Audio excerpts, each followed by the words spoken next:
I went through it, you know, and like my life was falling apart, even if it didn't look like it, it really was.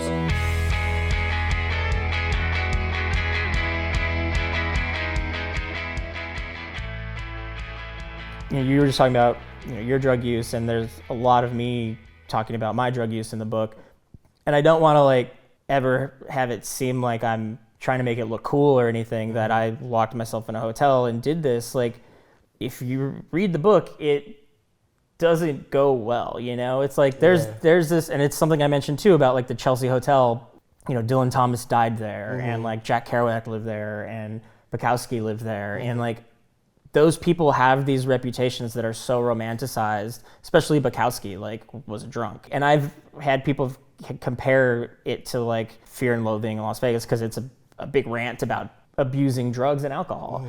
In like Fear and Loathing, it's definitely like made to look cool, you know? Sure. And I hope it's not in my book because it's not. It's definitely abuse. And yeah, I mean, I don't want to spoil the ending. I'm still here. Yeah. But You're a ghost. there was a point in reading the book where I, like, before I put it out, where I didn't know how it ended. It's kind of ambiguous, but I'm still here. So I kind of felt like, does this guy live? Like, how does this guy live? Because that person doing all that shit should not still be alive.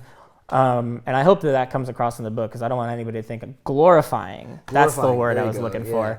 I don't want anybody to think I'm glorifying this shit. Yeah, I mean, even with, because we were talking about it the other night, where it's like a lot of artists, I don't know if they rely on it, but you know, there's like this element of this edge that it gives them.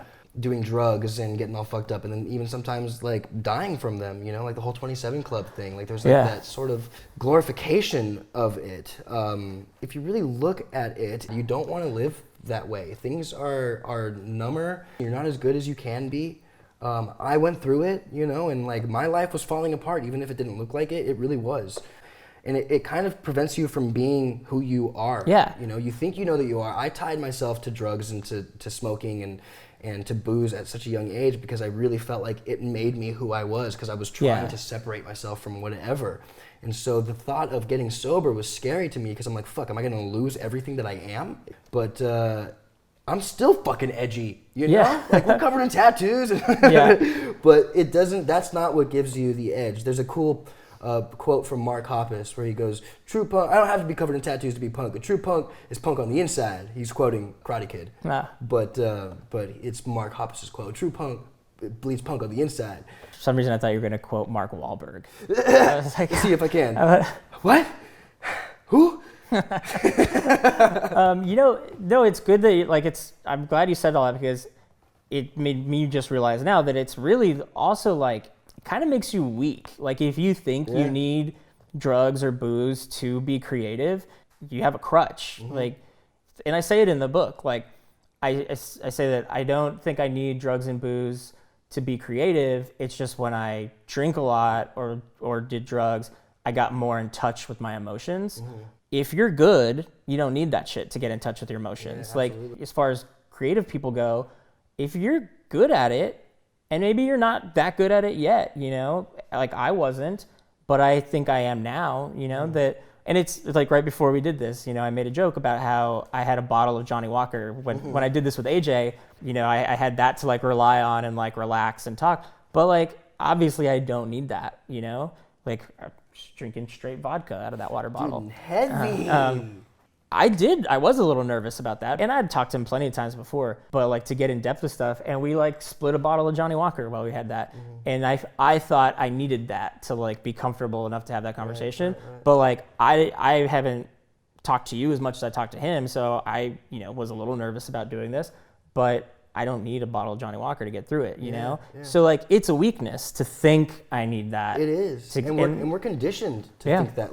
Whenever there's a lull on a first date, or even just hanging out with somebody, it's like, okay, cool, I'm gonna grab another drink, or okay, I'll roll another joint up, or something like that. We're so conditioned to the second there's the slightest bit of silence or anxiety or nervousness, it's like, okay, I have to go fix that. I have to go like curb that anxiousness immediately, when like sitting with it is life. I don't know, it's not as exciting, I guess, as it can be, you're doing it. It's not the drugs that's the issue. It's yourself. Yeah, and exactly. That's the challenge of it. It's like, I could say that like drinking a bottle of Johnny Walker while doing these interviews makes it more fun or something, but this isn't any different than me talking to than when I did that with AJ, you know? It's like, we are capable of it. It's just easy to just be like, just throw in the booze. Like it'll loosen everybody up. Just learn how to be fucking loose. Just learn how to talk to people and like be a normal person without it. Easier said than done, sure, because I'm fucking 38. I'll be 38 and I'm just kind of getting to that. It fucking changes everything once you get there. I'm so glad that I finally put this book out, because I held on to it for like 5 years because I was too scared to put it out, but also because I didn't feel healthy enough and I didn't want people to know I was what I struggled with.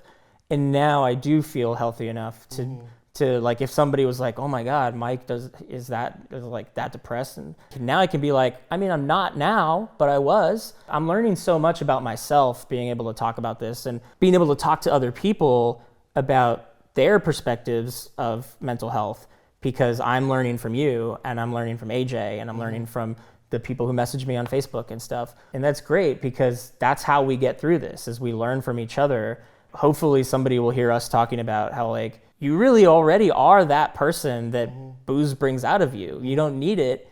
You just told yourself you need it. Practice without it and you'll just be that person without it, you know? And then you can like drink as social as you want if you want to, but you don't have to rely on it, you know? Absolutely. And that changes everything, man.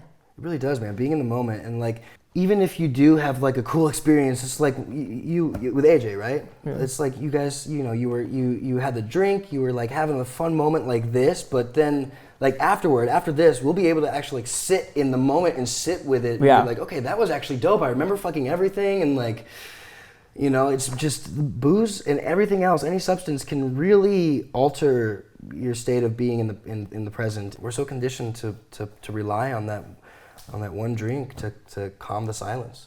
7 p.m. came as quick as my alcohol buzz went. I was getting tired and had plenty of work to do, so I put a pause on the drinking and I tried to pep up a bit with a little more speed. I've definitely tripled my daily dose today. Possibly more, since I came into my room earlier to pop a pill, but within 30 seconds couldn't remember whether I took it or not. I couldn't find it anywhere, but I knew for a fact that I had not ingested any liquid. So did I just throw it down my throat, or did I drop it on the floor? I assumed I threw it down my throat. I wish I had some cocaine. Actually, I've wished I had some cocaine all day. For some reason, that seems to do the job better than Adderall. A poor workman blames his tools, right? I guess I'll work with what I've got.